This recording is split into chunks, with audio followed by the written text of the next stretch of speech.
So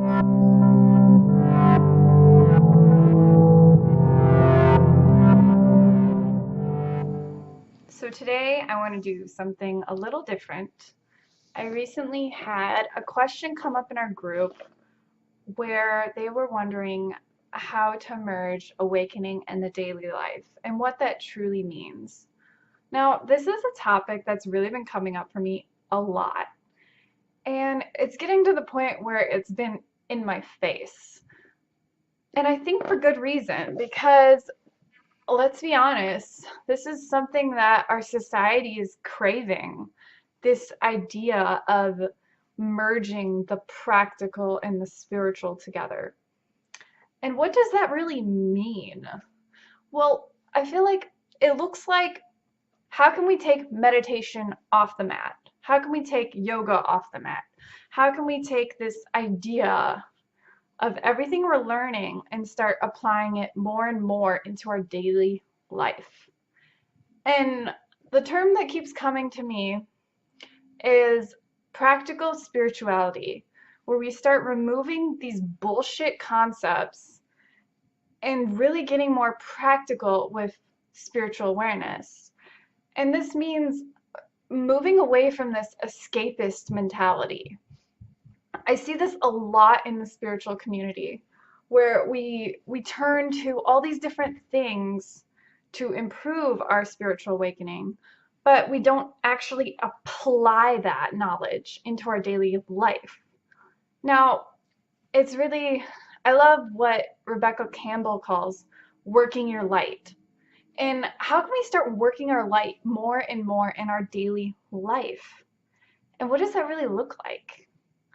So I've been really pondering and playing with this idea, and I created a project called Soul Nourishment. Now, I've been noticing, like with everything going on in my life, that I tend to get exhausted. And what I've really noticed is I'm getting to this point where I wasn't doing my spiritual practices. I wasn't journaling. I wasn't doing anything that I normally would do to get myself back into alignment. And through that process, I was just like, well, what am I really not doing? I wasn't really nourishing my soul. I wasn't nourishing what lights me up inside. And the more I got into it, I'm just like, well, how can I start including this in my daily life? How can I start bringing more practical spirituality into my daily life? And that really started me questioning, what feeds you? What feeds you? Like your authentic spirit? What really lights you up inside? What is your daily joy? Do you have a daily joy? What really like lights you up and sets your soul on fire? Like, we don't often ask ourselves these questions. And I think a big part of that is about merging the balance, like merging the balance between these spiritual tools that we're learning and giving them application, giving them practical application, where we start taking these actions in our daily life. And what that really looks like is, how can you merge what you're learning spiritually and what you're learning practically and merging them together, versus we have this concept of a society where we are disconnected from our spirit. And as we start creating all these new identities and new lessons and new learnings about what spirituality is, we are still at this point where we need to create more hands-on experience. We need to start integrating everything we're learning into the world, rather than having this escapist mentality where we have to go to a corner to do meditation in a closet, just to feel sane in the world. Or, a lot of people have that hermit mentality where they just like close themselves off from society. And this is wrong. This is bad. We need you. We need your light. And you don't want to close yourself off, because you need that connection. So what do we do here? Well, it's really about understanding that we don't need necessarily more meditation. And I love meditation. Do not get me wrong. I love meditation. And I'm not depriving anybody of that. But I think what we really need more of is mindfulness and like being more present with ourselves and starting to integrate meditation off of the pillow. You know what I mean? Because, not everyone has an hour to spend meditating, and that's okay. I mean, it's amazing to meditate, but there's also meditations out there that are like 4 minutes long. You can do, I think one of Gabby Bernstein's meditations are only like a minute. That you can do. And in this fast-paced world, we really need to start thinking of like, what are some easy tools to do? Like intention setting, affirmations, getting more clear with where your focus is. Um, and like I said, soul nourishment. Like, how can we get out of this escapism and start integrating this? Is like, what really lights me up? Like, what makes me happy? What feeds my soul? Like, what are some nourishing things I can do? Like, how do I nurture my vibrations versus like feeling drained all the time or like playing the victim all the time or complaining all the time? Like, how can I like move away from that and instead start scheduling in like what nourishes me time? It's like what nourishes me. And it doesn't have to be long. I mean, if you can scroll Facebook for 20 minutes, you can add and pencil in something that you do for you and not anyone else. And I know for mothers especially, or just parents in general, that's harder than you think. But just taking that little bit of time to nourish yourself, and it can be anything. I'm talking like what makes you happy? Like, for me, sometimes like it's just doing graphic design, or it could be coloring with my kids or painting, or just curling up on the couch after a long day and reading a book. It can be anything. You could create a music playlist or play music, or I know my love likes doing art every day after work. Like, why don't we make time for this? Instead, we're always like in this like consumerist mentality where we're constantly craving connection. So we turn to social media or we're constantly on our phones. And that's great. I mean, so don't get me wrong, social media is amazing for connectivity. But at the same time, how are we connecting to ourselves? And how can we start doing that daily with our reality? Because there's this thing that keeps coming up, and it's really like the separation of the real world and the spiritual world. And I'm here to just break it out to you that that is an absolute lie, because everything is spiritual. Life is spiritual. The symbols around us are illustrating what is going on in our mind. If you know about the law of correspondence, that is about how our inner world and our outer world are mere reflections of each other. So what is happening internally is the symbols you are projecting externally. So if you really want to start getting into these practices, start asking yourself, what symbols are appearing in my life? What does this really mean?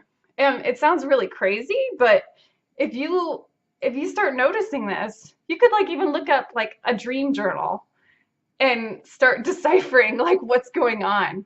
Like it's just kind of funny because we get stuck in this mentality of like the spirit world being over there, and it's really not. It's everywhere. So as you start to understand that these symbols are ruling your life, you begin to apply things a bit differently.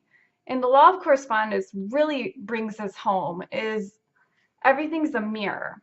So rather than getting that disconnected feeling of the spirit world being over here and I need to like get to it over there, I need to ascend over there, like that's all wrong. That's all wrong. It's just BS, because spirituality is here.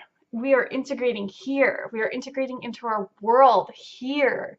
And I find that once we ground our intentions and our practices into reality, this is when we really start blossoming. This is when like our life starts shifting. We start noticing drastic changes happening. And that's because you start becoming aware of not just what you're doing, but how you're influencing your reality. And this is where we talk about manifestation, but practical spirituality is more than just, wishing for something to appear. It's about daily applying, like daily action, aligned action, getting your soul involved. And I said this recently today is I feel like as a society we have created a world that starves the soul. And so how can we start bringing that back? Like how can we start bringing that soulful practice back into the world? And that starts with you. That starts with daily application. Like, and I'm not talking like going crazy here, like joining like movements. I'm talking like what can you do to start nourishing your energy more? What feeds your soul? Like what really lights you up? That is where soul purpose comes in. Because what lights you up is the breadcrumbs towards what is giving you purpose.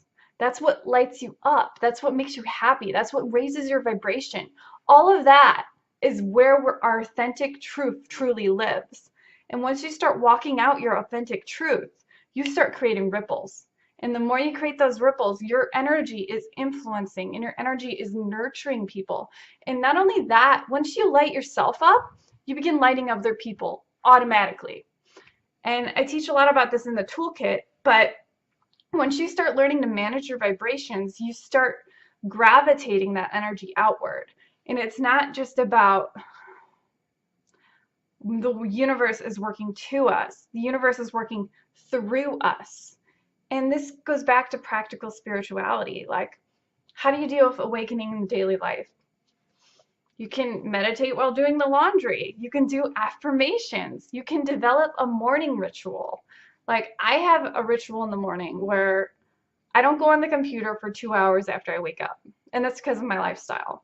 But you could even apply it for like 5 to 10 minutes. 5 to 10 minutes, you either journal or you do meditation or you do affirmations or you set an intention for the day. Whatever it may be, let it be in alignment with you versus getting up, checking your phone, looking at your emails, getting all this crap automatically. As a sensitive person, this is terrible.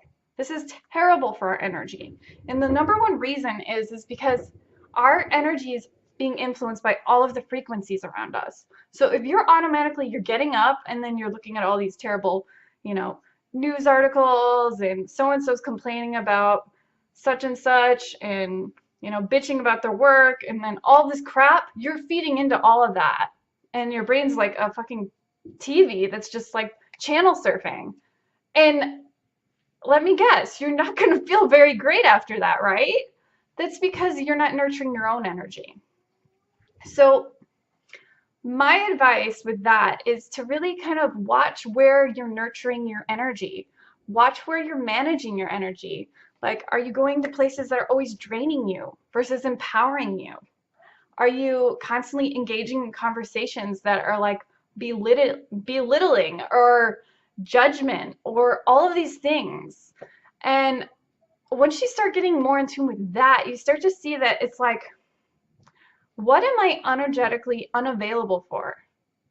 And I found this question so powerful, which is why I'm just ready to share it, is ask yourself, what am I energetically unavailable for? And really get into that. Like, what are you no longer wanting in your life? Like, that's the start of practical spirituality. Getting your energy in attunement with what you don't want so you can start focusing on what you do want. And the more we get into this complete like recycling and reframing, we start moving away from what doesn't serve us and into alignment with what lights us up, what raises our vibrations, what lifts up our energy, what elevates us. And we start getting into this place of like, how can I feel good more and more and more? And this is really cool because you start to apply your teachings into your daily life. You start applying it to your children. You start applying it to your family. You start applying it into your work. And I think it's fascinating because as a society, we are starved. We starve our soul. And by not, we kind of have this disconnect where we have the soul and then application. And as we go into the awakening experience, what do? We connect with the soul and then we forget to apply everything. Or we go overwhelmed and then we completely backtrack into practical and we don't believe it's real. We believe we're crazy, or we believe everything's just an illusion and all that crap. So what we need to do here is we need to start gaining more and more and more awareness into how can we apply this? How can we integrate and ground our intentions into reality? And this doesn't have to be complicated. The funny thing is, I think we overcomplicate spirituality. And it's really way more simple because it's about what makes you feel good. As Danielle Laporte would say, feeling good is the primary intention. That is what you're aiming for. Because the negativity, it helps us learn, but it doesn't raise our vibration. So you have to ask yourself, what am I energetically unavailable for? And let that be your golden compass so you can start elevating and moving away from that. Because that is really where we start moving away from what doesn't serve us into our authentic truth. You have to be in tune with what isn't serving you to get to the elevation, to get to the rising. And if we're not doing that, then we are going back and forth. And I see this so much in the spiritual community because we have this concept of where we just want to apply all these things. We want to eat the right foods. We want to do the right exercises. We want to do make sure we have the right food groups and the pineal gland diet and all of this stuff. And at the end of the day, it's about application. It's about commitment. It's about committing to your soul. It's not about all the stuff. It's about how are you committing to your soul daily? And how can you start applying that daily? And that big question starts with, what am I energetically unavailable for? What do I no longer want in my life? What am I ready to upgrade? What am I ready to align with? And that's really where we start elevating. So what does this all come back to? Is how can we start applying what we've been learning into our daily life in the most simple, easy, quick way possible? Like, we overcomplicate everything, and it doesn't have to be so hard. It can be as simple as stating an intention as you wake up. Like, I intend to have a peaceful day. It can be as simple as reciting a mantra. It could be as simple as a 4-minute meditation, reading a book, writing on your mirror an affirmation that you see all the time. It could be meditating during the laundry. It could be, I don't know, having more crystals in your office area. It can be anything. It's all about awareness and being more mindful. Because let's admit it, at the end of the day, it's not about how many archangels you know, or extraterrestrials, or Merkabas, or any of these beautiful glossy terms. It's about how the fuck can I apply this? How can I bring what's in here and start influencing my life? How can I start applying the knowledge that I'm gaining? Like, what can I do with all these spiritual downloads I am receiving? And how can I start merging that information and grounding it through my body and into my life? That is spiritual awakening. That is ascension. Ascension is also descension, because you need to ground what you've been learning and starting to integrate that. And all of this starts with understanding, what are you energetically unavailable for? Because once we know what we hate, and this is really, let's get into the nitty gritty. Once you know what you hate and you can't stand and you are so sick of, that is the work. That is the work to start being like, I'm done with this, I'm done with this, I'm done with this. Okay, now I know what I need to heal. Now I know what I'm ready to let go. Now I know what needs to happen. Because you can't get to point B if you didn't even create it yet. So how do we get to point B? You have to understand, what are you energetically unavailable for? What are you ready to let go? What is no longer serving you? And then how can you start applying that? How can you focus more on feeling good? How can you focus more on what lights you up? What feeds you? What really feeds you? Like, I mean, what really nourishes your vibrations? And how can you start doing that daily? And instead of making it like a chore on your list, I want you to just like pencil it in to your schedule. Give it a time and show up. And show up for your soul. Because that is really what is going to create those subtle shifts that are going to start influencing your life, influencing your vibrations, influencing your mood, influencing your family, your children, your friends, everyone around you. Because it all comes back to what's here, right here. And once you understand that, you can start radiating it and radiating it more and more and more. So it all goes back to, what are you ready to get lit up about? What are you ready to completely transmogrify your life? What are you ready for to nourish you? So join me in this beautiful project of what nourishes you and how can you start applying that more. That's what I feel led to share. If you have any questions, leave them in the comments. I look forward to hearing what nourishes you. Leave it in the comments. Subscribe below, and I'll see you next time.